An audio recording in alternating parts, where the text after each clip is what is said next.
Okay, तो आज हम 12th क्लास का पहला यूनिट, पहला चैप्टर पढ़ेंगे, इलेक्ट्रिक फील्ड एंड चार्जेस। ठीक है, तो इस चैप्टर को शुरू करने से पहले, क्योंकि ये चैप्टर आप थोड़ा सा 10th क्लास में भी पढ़े होंगे पहले भी, कि सबसे पहले हम डिफाइन करने की कोशिश करेंगे इस चैप्टर में सबसे शुरू में ही, व्हाट इज चार्ज। ओके, तो देखिए इलेक्ट्रिक फील्ड एंड चार्जेस, ये 12th क्लास का पहला चैप्टर है, बहुत ही बेसिक चैप्टर है। इसके बाद ही हम जो है इलेक्ट्रिक फील्ड के बारे में समझ पाएंगे, इलेक्ट्रिक पोटेंशियल के बारे में समझ पाएंगे, कैपेसिटेंस के बारे में समझ पाएंगे। तो ये सबसे बेसिक है। ठीक है, तो व्हाट इज चार्जेस, है ना, चार्ज क्या है। तो इससे पहले आपने पढ़ा होगा what is mass.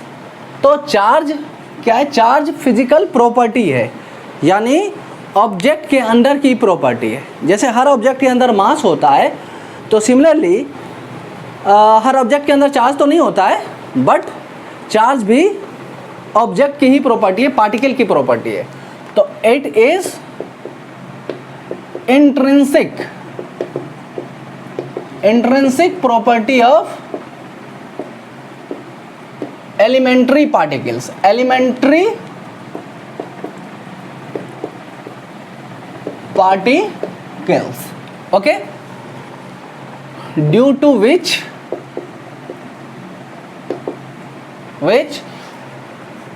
particles attract or repel each other by electric forces। Okay, क्योंकि इस लॉ को कूलम ने दिया था, इसलिए इसको कूलम्बिक फोर्स भी कहते हैं, कूलम्बिक फोर्स। मास और इसमें फर्क ये है कि दो मास हमेशा अट्रैक्ट ही करते हैं, दो मास हमेशा एक दूसरे को अट्रैक्ट ही करते हैं, बट चार्ज अट्रैक्ट भी कर सकते हैं और रिपेल भी कर सकते हैं। तो हम धीरे धीरे देखेंगे कि कब चार्ज एक दूसरे को अट्रैक्ट करते हैं, कब रिपेल करते हैं। तो वर्ड बाय वर्ड इसका मतलब समझना है हमें। इंट्रिंसिक प्रॉपर्टी जो है ये अंदर मौजूद होता है, यानी देखो एलिमेंट्री पार्टिकल्स मतलब जो पार्टिकल किसी से नहीं बने हैं, वो सबसे बेसिक पार्टिकल है, that is electron protons. Atoms भी हमारा क्या है, इलेक्ट्रॉन्स एंड प्रोटॉन से बने हैं, मॉलिक्यूल्स एटम्स से बने हैं। तो एलिमेंट्री पार्टिकल क्या हो गए यहाँ पे, electron and proton and neutron. हमारे पास तीन नॉन एलिमेंट्री पार्टिकल्स हैं, electron, proton and neutron. One is electron, other is proton and other is neutron. तो electron, proton and neutron elementary particles हैं। इसके अंदर एक फिक्स प्रॉपर्टी रखी गई है। इंट्रिंसिक प्रॉपर्टी ऐसी प्रॉपर्टी होगी जिसको हम चेंज नहीं कर सकते, it is fixed and can not be changed. Okay, इसको हम चेंज नहीं कर सकते। ठीक, तो इलेक्ट्रॉन पे जो चार्ज ऑलरेडी गॉड ने रख दिया है, उस चार्ज को हम चेंज नहीं कर सकते हैं। But mass is not intrinsic property, because mass change होता है। थ्योरी ऑफ रिलेटिविटी जब पढ़ेंगे तो मास स्पीड के साथ साथ चेंज होता है। सो मास को जब डिफाइन करेंगे तो हम यहाँ नहीं लिखेंगे it is intrinsic property. Okay, ना अब हमें समझना है ये इंट्रिंसिक प्रॉपर्टी हुआ जिसकी वजह से ये एक दूसरे को आइदर अट्रैक्ट करते हैं और रिपेल करते हैं। तो लाइक चार्जेस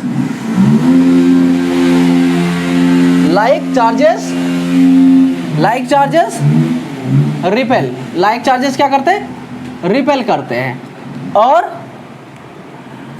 जो अनलाइक चार्जेस हैं ये अट्रैक्ट करते हैं। ओके, लाइक चार्जेस रिपेल करते हैं और अनलाइक चार्जेस अट्रैक्ट करते हैं।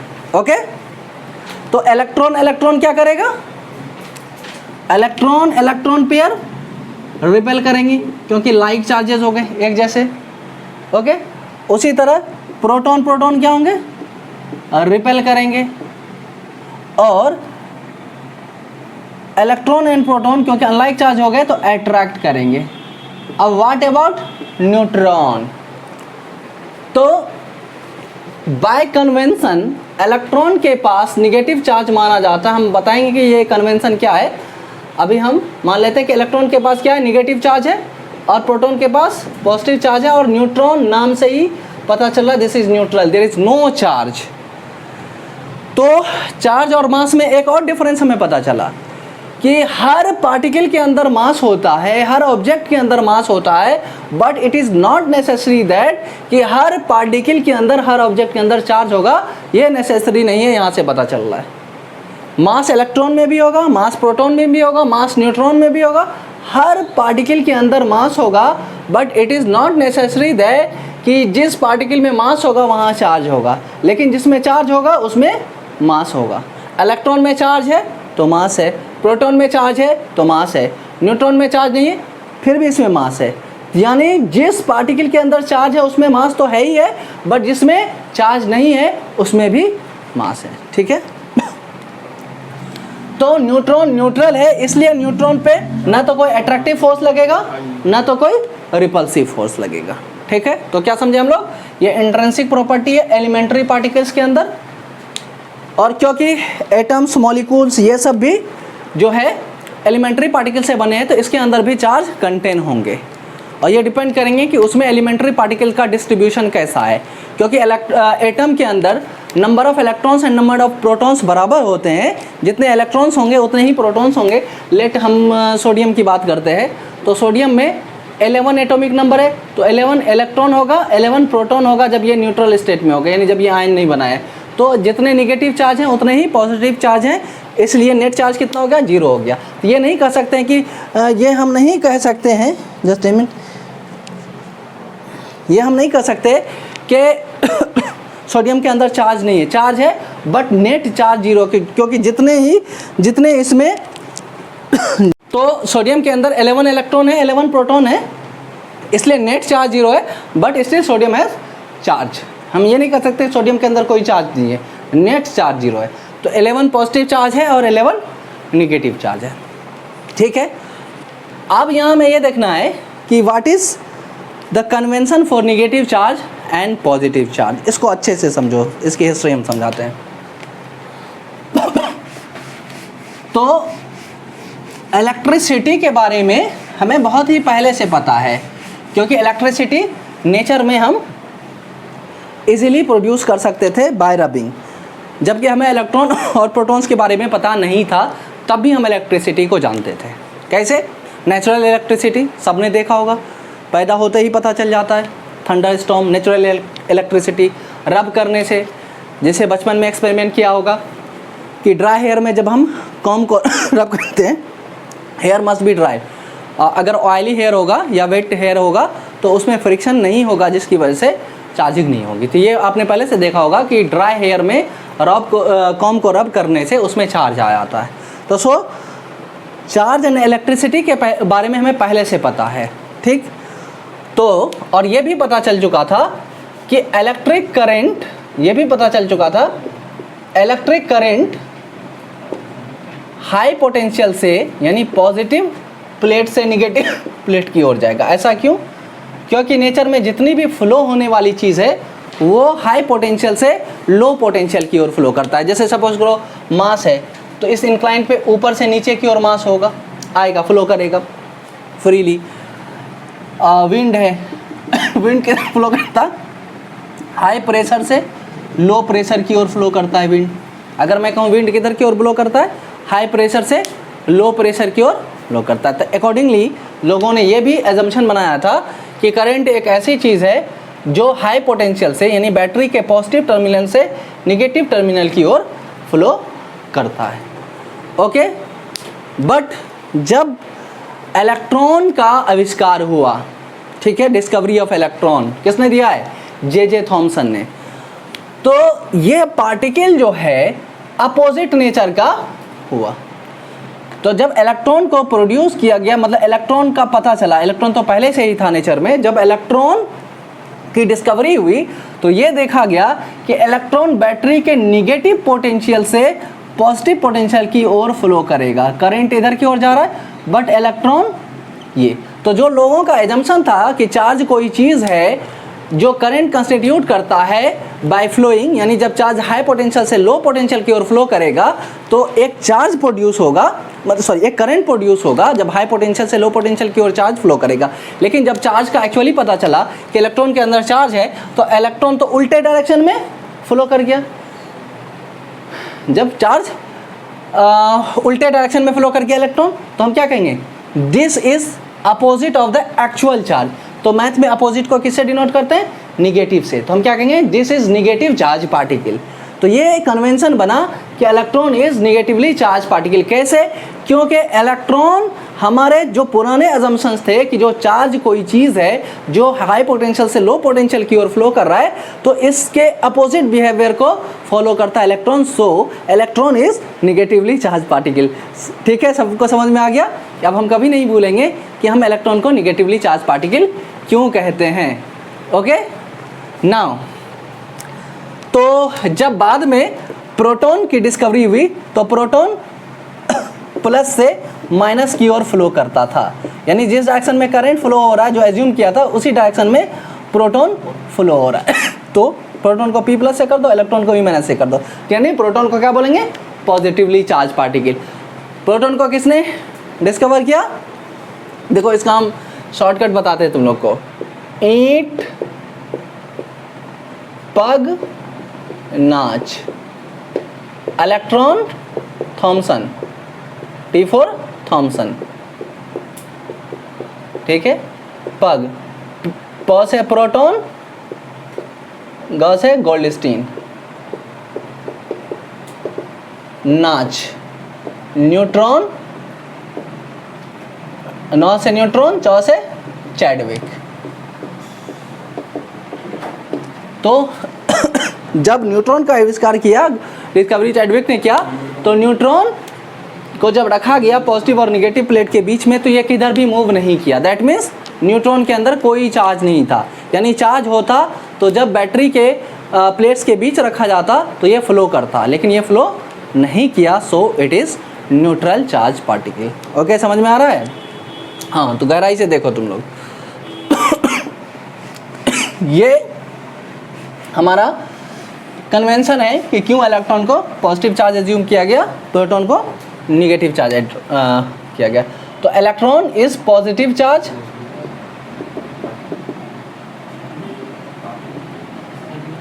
पार्टिकल, ओके, और प्रोटॉन इज, सॉरी उल्टा हो गया, electron is negative charge particle, proton is positive charge particle. तुम लोग इधर देखो, ओके। और न्यूट्रॉन जो है न्यूट्रल है, न्यूट्रॉन न्यूट्रल है। अब एक और चीज़ आप लोग को हम बता दे रहे हैं कि पुराने ज़माने में निगेटिव चार्ज को, पुराने ज़माने में भी पता था कि दो टाइप का चार्ज होगा, निगेटिव चार्ज और पॉजिटिव चार्ज। क्योंकि कैसे पता चला कि चार्ज पार्टिकल्स या चार्ज्ड ऑब्जेक्ट एक दूसरे को इधर अट्रैक्ट करते थे और रिपेल करते थे। ठीक है, तो ये कन्वेंशन पहले बन चुका था, ये बात पहले पता चल चुकी थी कि सिमिलर चार्ज पार्टिकल, एक जैसे चार्ज पार्टिकल अट्रैक्ट करेंगे, रिपेल करेंगे, एक जैसे चार्ज पार्टिकल रिपेल करेंगे, और अनलाइक चार्ज पार्टिकल यानी दो अलग अलग टाइप के चार्ज पार्टिकल जो है अट्रैक्ट करेंगे। दैट मीन्स कि एक पॉजिटिव चार्ज होगा, एक निगेटिव चार्ज होगा, इसलिए इसको अनलाइक कहेंगे। Unlike means opposite. तो अपोजिट चार्ज पार्टिकल्स जो है अट्रैक्ट करेंगे और सिमिलर चार्ज पार्टिकल्स रिपेल करेंगे। ठीक है, तो रेजिन एक मटेरियल होता है, हिंदी में किशमिश कह सकते हैं, किशमिश जैसा एक मटेरियल होता है।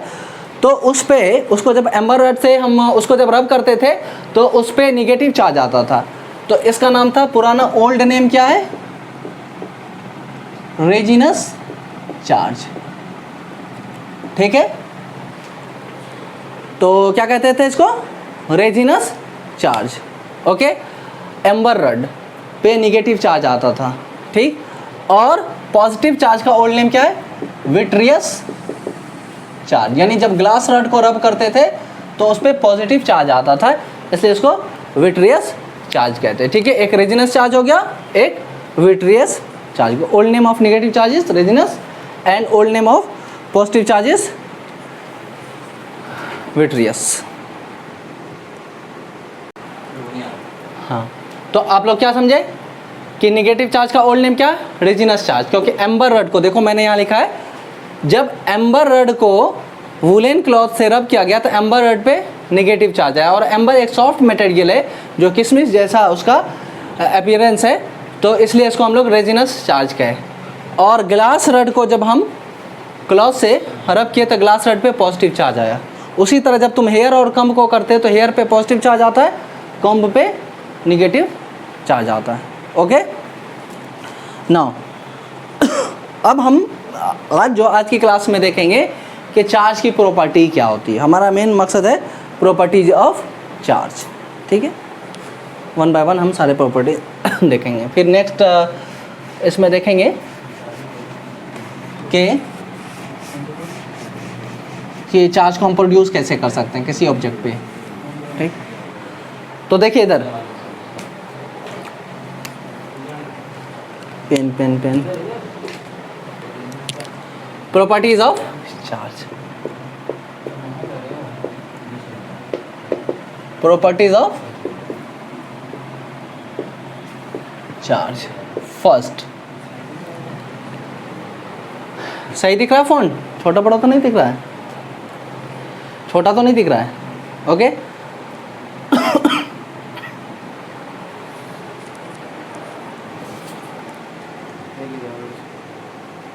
ओके, ठीक है।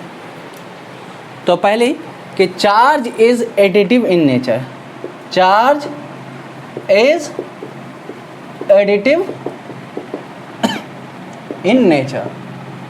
जैसे कि अभी थोड़ी देर पहले हमने बताया कि न्यूट्रल एटम, यानी जब एटम न्यूट्रल स्टेट में होता है तो नेट चार्ज जीरो होता है, यानी जितने उस पर पॉजिटिव चार्ज थे उतने ही निगेटिव चार्ज थे। तो जीरो इसलिए हुआ कि चार्ज को हमने यहाँ ऐड किया। तो किसी भी ऑब्जेक्ट पे नेट चार्ज कितना होता है? Sum of all the charge. Net charge is algebraic sum, algebraic sum of all the charges. यानी यूँ डिनोट करेंगे Q is equal to Q1 plus Q2 plus Q3 and so on. Net charge क्या है? Algebraic sum of the charges होते हैं। Okay, दूसरा, charge is conserved. Charge क्या है? कंजर्व्ड है। बहुत गौर से देखने की बात है, ये बहुत इंपॉर्टेंट चीज़ है। तो चार्ज इज कंजर्व्ड को पहले हम अगर डिफाइन करें तो यूं डिफाइन करेंगे, total charge of an isolated system is conserved. Conserved means constant रहेगा, चेंज नहीं होगा। टोटल चार्ज उस आइसोलेटेड सिस्टम का, यानी सिस्टम के सारे चार्ज को ऐड किया जाए तो पहले और किसी इंसिडेंट के बाद, सपोज करो कुछ देर पहले चार्ज 10 कूलम था किसी आइसोलेटेड सिस्टम का, तो आफ्टर सम टाइम फिर भी 10 कूलम ही रहेगा। ठीक है, ओके, पहले भी 10 कूलम था, बाद में भी 10 कूलम ही रहेगा। तो total charge of an isolated system is conserved. इसको बहुत ही गहराई से देखते हैं। आइसोलेटेड सिस्टम यानी ऐसा सिस्टम, आइसोलेटेड ऐसे सिस्टम को कहते हैं, लेट दिस सिस्टम, जिससे कोई चीज़ ना तो बाहर जा सके, बाहर भी जाना बंद है, मना है, और अंदर भी आना मना है। ऐसा सिस्टम जिस सिस्टम से कोई चीज़ ना तो बाहर जा सके ना तो कोई चीज़ अंदर आ सके, तो ऐसे सिस्टम को आइसोलेटेड सिस्टम कहते हैं। तो यानी इस सिस्टम में कोई चार्ज ना तो यहाँ से बाहर जा सकता है, ना ही कोई चार्ज अंदर आ सकता है, तो ऐसे सिस्टम को क्या कहते हैं? आइसोलेटेड सिस्टम कहते हैं। ओके, तो टोटल चार्ज कंजर्व रहता है, तो यानी इसका मतलब ये हुआ total positive charge is not conserved. Total positive charge is not conserved and total negative charge is not conserved. ना तो टोटल पॉजिटिव चार्ज कंजर्व्ड है, ना तो टोटल निगेटिव चार्ज कंजर्व्ड है। कैसे, इसको कैसे देखें, मैं ऊपर रब कर रहा हूं, सपोज करो एक सिस्टम है, इस सिस्टम में तुम बैठे हुए हो, ठीक है, तुम्हारे पास हेयर है और एक कॉम्ब है, ठीक, तो इस पे भी जीरो चार्ज है, अभी इस पे भी जीरो चार्ज है, दोनों न्यूट्रल स्टेट में। जब हम रब किए, रब करने के बाद हेयर पे पॉजिटिव चार्ज आ गया और कॉम्ब पे निगेटिव चार्ज आ गया, तो नेट चार्ज कितना है, यानी जितना अमाउंट ऑफ पॉजिटिव चार्ज हुआ, सपोज करो कि एक चीज़ और देखिए, unit SI unit of charge, SI unit of charge is coulomb. तो हेयर पे सपोज करो Q कूलम चार्ज पॉजिटिव में डेवलप हुआ, तो कॉम पे -Q कूलम चार्ज यानी negative Q coulomb charge developed होगा। तो net charge is again zero, but हमें पॉजिटिव चार्ज भी प्रोड्यूस हो गए और निगेटिव चार्ज भी प्रोड्यूस हो गए। इस सिस्टम में पहले ना कोई पॉजिटिव चार्ज था ना कोई निगेटिव चार्ज था, ये पहला केस है।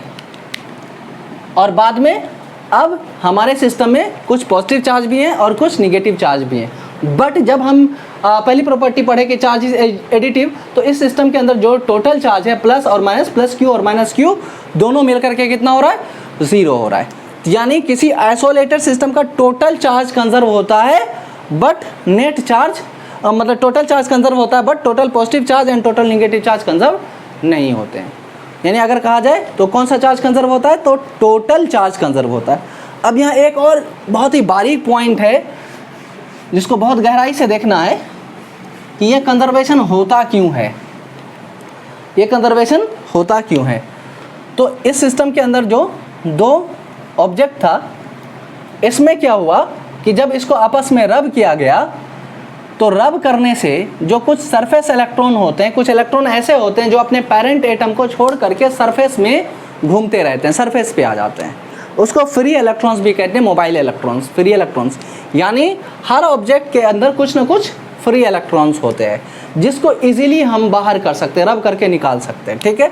तो जब इस दोनों को रब किए तो कुछ इलेक्ट्रॉन यहाँ से निकल जाएगा, सपोज करो n इलेक्ट्रॉन्स निकल के इससे इधर आ गया। जब इलेक्ट्रॉन निकलेगा तो निगेटिव चार्ज इस पे कम हो जाएंगे, इसलिए इस पे प्लस Ne चार्ज डेवलप होगा और इस पे माइनस Ne। जिस पे एक्सेस ऑफ इलेक्ट्रॉन आया उस पे निगेटिव चार्ज डेवलप होगा, और जिस पे से लॉस ऑफ इलेक्ट्रॉन हुआ उस पे पॉजिटिव चार्ज डेवलप होगा। बिल्कुल क्लियर है। तो अब देखो, क्योंकि जितना इलेक्ट्रॉन ट्रांसफर हुआ उतना ही पॉजिटिव चार्ज इधर डेवलप होगा, उतना ही निगेटिव चार्ज इधर डेवलप होगा। यानी this is transfer of electron, यानी कोई चार्ज कहीं गया नहीं बल्कि एक प्लेस से शिफ्ट होकर के दूसरे प्लेस पे चला गया। तो जहाँ पे से वो छोड़ के गया वहाँ पॉजिटिव डेवलप हो गया, जहाँ पे गया वहाँ पे निगेटिव डेवलप हो गया, still net charge is zero. तो कंजर्वेशन ऑफ चार्ज को कैसे प्रूव कर सकते हैं, क्योंकि कंजर्वेशन ऑफ चार्ज में कोई चार्ज पार्टिकल बनते नहीं हैं, बल्कि यहाँ पे क्या होता है कि कुछ इलेक्ट्रॉन या कुछ चार्ज पार्टिकल जो एलिमेंट्री चार्ज पार्टिकल्स हैं वो एक सरफेस को या एक ऑब्जेक्ट को छोड़ करके दूसरे ऑब्जेक्ट पे चला जाता है। तो this is transfer of charge but not production और किलिंग ऑफ चार्ज। हम नहीं कह सकते कि चार्ज किल हो गया या चार्ज प्रोड्यूस हो गया, बल्कि चार्ज क्या हो गया, एक जगह से शिफ्ट होकर के दूसरे जगह पे पहुंच गया। ठीक है भाई, क्लियर है? ओके, अब आप ये समझ गए। तो यहाँ से एक चीज़ पता चल गया कि चार्ज पार्टिकल जो है भी कंजर्व है, लेकिन ऐसा नहीं है। चार्ज पार्टिकल हम बना सकते हैं, चार्ज ना तो प्रोड्यूस कर पाए ना तो किल कर पाए, बल्कि चार्ज को एक प्लेस से दूसरे प्लेस पे ले गए। तो जहाँ से चार्ज गया, निगेटिव चार्ज गया, वहाँ पॉजिटिव चार्ज डेवलप हो गया, जहाँ पे निगेटिव चार्ज आकर के चिपक गया वहाँ पे निगेटिव चार्ज डेवलप होगा। तो net charge is again zero, but it does not mean कि हम चार्ज पार्टिकल को प्रोड्यूस नहीं कर सकते। तो इंपॉर्टेंट पॉइंट है, बहुत ही इंपॉर्टेंट पॉइंट है। कुछ लोग यहाँ पे कंफ्यूज हो जाते हैं कि चार्ज कंजर्वेशन पढ़ने में वो ये समझ बैठते हैं, कंजर्वेशन ऑफ चार्ज पढ़ने के बाद ये अपने मन में वो बैठा लेते हैं, बना लेते हैं कि चार्ज पार्टिकल भी कंजर्व हैं। Charged particle are not conserved, charge particles are not conserved. बहुत इंटरेस्टिंग है ना। आप तो कहे कि भाई यहाँ पे इलेक्ट्रॉन ना तो बने, ना तो बिगड़े, ना किल हुआ, ना बना, तो नेट चार्ज कंजर्व इसीलिए। लेकिन यहाँ क्या कह रहे हैं, तो जब आप आगे पढ़ेंगे एक रिएक्शन होता है न्यूक्लियर रिएक्शन या न्यूक्लियर फेनोमेना। इन रिएक्शन में चार्ज पार्टिकल्स बनते भी हैं और किल भी हो सकते हैं, है ना। तो न्यूक्लियस के अंदर भी इलेक्ट्रॉन प्रोड्यूस हो सकते हैं। इलेक्ट्रॉन भी न्यूक्लियस के अंदर दो टाइप के प्रोड्यूस होते हैं। In nuclear reaction charge particles are formed और डिस्ट्रॉयड, फॉर्म्ड एंड डिस्ट्रॉयड। यहाँ पे फॉर्म भी होते हैं और डिस्ट्रॉय भी होते हैं। So charge particles are not conserved but charge is conserved. तो अब यहाँ पे एक और कन्फ्यूजन रह जाएगा कि न्यूक्लियर रिएक्शन में जब चार्ज पार्टिकल्स बनते भी हैं और डिस्ट्रॉय भी होते हैं तो नेट चार्ज यहाँ कंजर्व नहीं होना चाहिए। तो लेकिन यहाँ एक चीज़ ध्यान रखना है कि न्यूक्लियर रिएक्शन में भी चार्ज कंजर्व होते हैं, नेट चार्ज कंजर्व होते हैं। अगर कहीं पे एक पॉजिटिव चार्ज पार्टिकल क्रिएट होगा तो एट द सेम टाइम उतने ही अमाउंट का एक नेगेटिव चार्ज पार्टिकल भी क्रिएट होगा। समझ आ रही बात? यहाँ इंपॉर्टेंट क्या है, ऐसा नहीं कि किसी न्यूक्लियर रिएक्शन में एक इलेक्ट्रॉन क्रिएट हो गया, तो जब एक इलेक्ट्रॉन क्रिएट होगा, नेगेटिव इलेक्ट्रॉन क्रिएट होगा, तो एट द सेम टाइम उसी रिएक्शन में एक नेगेटिव इलेक्ट्रॉन भी प्रोड्यूस होगा। अगर एक नेगेटिव इलेक्ट्रॉन प्रोड्यूस हुआ तो एक पॉजिटिव इलेक्ट्रॉन भी उसको बैलेंस करने के लिए प्रोड्यूस होगा। ओके, यानी अगर कहीं न्यूक्लियर रिएक्शन में एक नेगेटिव चार्ज पार्टिकल प्रोड्यूस हो रहा है तो एट द सेम टाइम वहाँ एक नेगेटिव चार्ज पार्टिकल अगर प्रोड्यूस हुआ तो एट द सेम टाइम एक पॉजिटिव चार्ज पार्टिकल भी प्रोड्यूस होगा जो चार्ज को बैलेंस करेगा। मतलब चार्ज पार्टिकल तो प्रोड्यूस हुए but still charge is conserve. I think clear है? यस? हाँ यार बोलो ना, यस। तो इसमें यह पता चला कि चार्ज पार्टिकल कंजर्व नहीं है बट चार्ज कंजर्व है ना। इंटरेस्टिंग। ओके, लेकिन याद रहे न्यूक्लियर रिएक्शन में मास कंजर्व नहीं होते हैं। न्यूक्लियर रिएक्शन में मास कंजर्व नहीं होते हैं। आप केमिकल रिएक्शन में पढ़ते हैं कि मास भी कंजर्व होते हैं, चार्ज भी कंजर्व होते हैं, but in nuclear reaction charge conserve होते हैं, मास कंजर्व नहीं होते। यानी charge conservation is universal. Universe में हर जगह हर फेनोमेना में चार्ज कंजर्व है, but mass conservation is not universal. तो फिर आइंस्टीन ने दिया है कि mass is conserve with energy, यानी मास एनर्जी कंजर्वेशन। एक्चुअली में क्या होता है, मास प्लस एनर्जी कंजर्व होता है। तो आइसोलेटेड मास भी कंजर्व नहीं होते, आइसोलेटेड एनर्जी भी कंजर्व नहीं होता। जब इस दोनों को ऐड करके एक सिंगल सिस्टम बनाएंगे, एक सिंगल थिंग बनाएंगे तो ये कंजर्व होंगे। ओके, तो ये सब हम लिखेंगे जब हम चार्ज एंड मास में डिफरेंस बताएंगे, तो ये सारी चीज़ें लिखेंगे। और लेकिन यहाँ बताते भी जाएंगे कि चार्ज कंजर्व है कौन सा, टोटल चार्ज इज कंजर्व्ड। याद रहेगा, neither positive charge is conserved nor negative charge is conserved and neither positive charge particle is conserved neither nor negative charge particle is conserved but still total charge is conserved। एकदम दिमाग में बैठा लो। Okay, ठीक है भाई? हाँ, okay, बिल्कुल दिखना चाहिए। फिजिक्स हम पढ़ेंगे, सब कुछ दिखाएंगे आपको। फिजिक्स जब तक दिखेगा नहीं तो समझो कि फिजिक्स पता नहीं चला। एकदम दिखना चाहिए हो क्या रहा है। फिजिक्स क्या है, नेचुरल फेनोमेना को एक्सप्लेन करते हैं हम। नेचर में जो चीज़ें हो रहा है, लॉज ऑफ नेचर जो उसी को तो एक्सप्लेन कर रहे हैं। तो नेचर की सारी चीज़ें हमें दिखती हैं, तो फिजिक्स भी दिखना चाहिए, है ना। महसूस होना चाहिए कि ऐसा हो रहा है और यही कराना है। ठीक है। ये खांसी। ओके, नहीं भाई कोरोना नहीं है, टेस्ट करा चुके हैं यार, ऐसे मत बात करो। ओके, दूसरा है, आज हम ज़्यादा आप लोग को लोड नहीं देंगे क्योंकि ये इंट्रोडक्टरी लेक्चर है, तो इंट्रोडक्शन ही होगा ज़्यादा।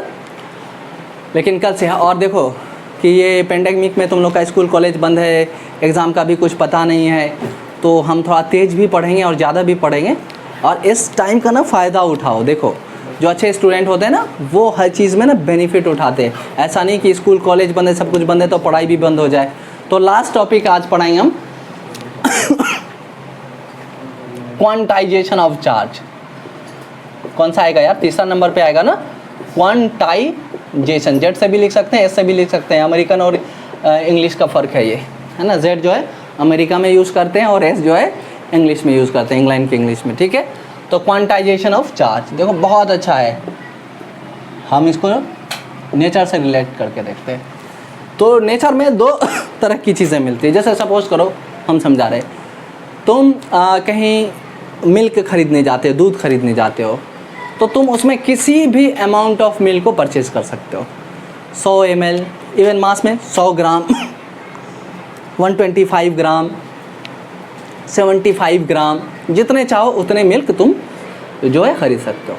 लेकिन सपोज़ करो रोटी ख़रीदने गए तो पता चला कि भाई हमने उसको कहा कि 150 ग्राम रोटी दे देना भाई, तो रोटी तौल के देगा तो पता चला 150 ग्राम रोटी तौलने में उसको 1.5 रोटी देना पड़ रहा है। एक रोटी जो है कंप्लीट आ रहा है और एक आधी रोटी, तो वो नहीं देगा। तो वो कहेगा कि या तो भाई तुम 1 रोटी ले जाओ यानी 100 ग्राम रोटी, या फिर 200, हम यानी 150 ग्राम ऑफ रोटी नहीं दे पाएंगे। तो नेचर में दो तरह की चीज़ें हैं, एक कंटिन्यूस जो कोई किसी भी अमाउंट को फॉलो कर सकता है, किसी भी अमाउंट में उसको हम परचेज कर सकते हैं, ले सकते हैं। एक ऐसा अमाउंट है जिसमें एक पार्टिकुलर वैल्यू को ही हम ले सकते हैं, ठीक है। तो चार्ज भी क्वांटाइज्ड है। चार्ज क्या है?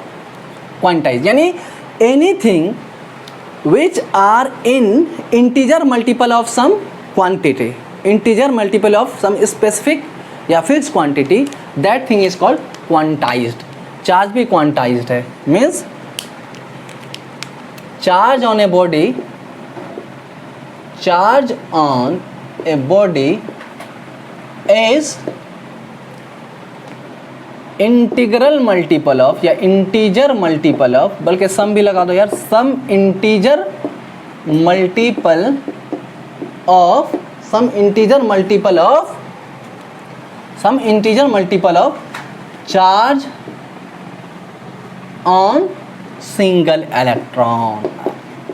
अब यहाँ से बात आती कि भाई सिंगल इलेक्ट्रॉन पे चार्ज कितना होता है। तो एक्सपेरिमेंट के थ्रू, बहुत सारे एक्सपेरिमेंट हैं, इसमें मिलिकन्स ऑयल ड्रॉप एक्सपेरिमेंट है, उसके अकॉर्डिंग भी देखा गया कि चार्ज ऑन इलेक्ट्रॉन जो है वो 1.6 इंटू 10⁻⁻19 कूलम है। चार्ज ऑन इलेक्ट्रॉन कितना है? 1.6 इंटू 10⁻⁻19 कूलम।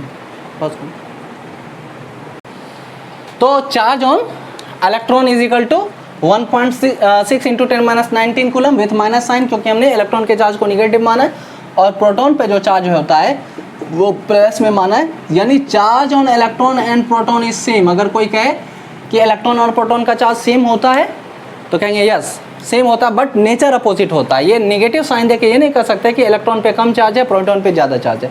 अगर कहीं पे क्वेश्चन आता है कि इलेक्ट्रॉन और प्रोटॉन में किस में अधिक चार्ज है, तो आंसर क्या होगा? दोनों पे सेम है, दोनों पे सेम है, लेकिन दोनों का नेचर अपोजिट है। तो सम, हमने क्या लिखा? Charge on a body is some integer multiple of single electron, charge on single electron. यानी charge is equal to number of electrons into charge of one electron. N is बल्कि यहाँ plus minus लगा सकते हैं, N is integer. Okay, तो हम इस फार्मूले में जब चार्ज की वैल्यू रखेंगे ना तो प्लस में ही रखेंगे, 1.6 इंटू 10⁻19। एन एडजस्ट करेगा कि ये निगेटिव होगा कि पॉजिटिव होगा, ठीक है। अगर सपोज करो गेन ऑफ इलेक्ट्रॉन हो रहा है तो एन को निगेटिव लेंगे, और अगर लॉस ऑफ इलेक्ट्रॉन होगा तो एन को पॉजिटिव लेंगे, ठीक है। तो Q is equal to n. एक क्वेश्चन देख लेते हैं, फिर कल करेंगे इसको और अच्छे से करेंगे कल। तो नंबर ऑफ इलेक्ट्रॉन्स, क्वेश्चन है number of electrons in 1 coulomb charge कैसे निकालोगे? इसका आंसर देखो। तो 1 coulomb is equal to n into charge on 1 electron is 1.6 into 10⁻⁻19 coulomb. तो n is equal to number of electrons है, n क्या है? नंबर ऑफ इलेक्ट्रॉन्स है, ठीक है। यानी this is number of electrons. हाँ, Q is equal to n e, Q is equal to n e रखा तो यहाँ से n निकल जाएगा 1 कूलम अपॉन 1.6। देखो ये आकर के नीचे आ जाएगा ना, 10⁻19 कूलम। तो ये 1 अपॉन 1.6 इंटू 10⁻19। इसको जब सॉल्व करेंगे तो कितना आएगा? 1 तो कितना आ जाएगा? इसको सॉल्व कर लेते हैं। तो अगर मैं इसको 100 कर दूँ, इसको 16 कर दूँ, तो ये हो जाए 16 6 96, 4 इंटू 32 8 तो देखो ये करके दिखाया, आप लोग को याद भी होना चाहिए 6.25 इंटू 10⁻18। तो 1 कूलम चार्ज को प्रोड्यूस करने के लिए, किसी ऑब्जेक्ट पे लाने के लिए कितना इलेक्ट्रॉन ट्रांसफ़र करना पड़ेगा? 6.25 इंटू 10⁻18। ठीक है, तो आज यहीं तक। आप लोग हमारे चैनल को सब्सक्राइब करें जो लोग नहीं करें, ठीक है, और शेयर भी करें ताकि और लोगों तक हमारा चैनल जा सके। Thank you.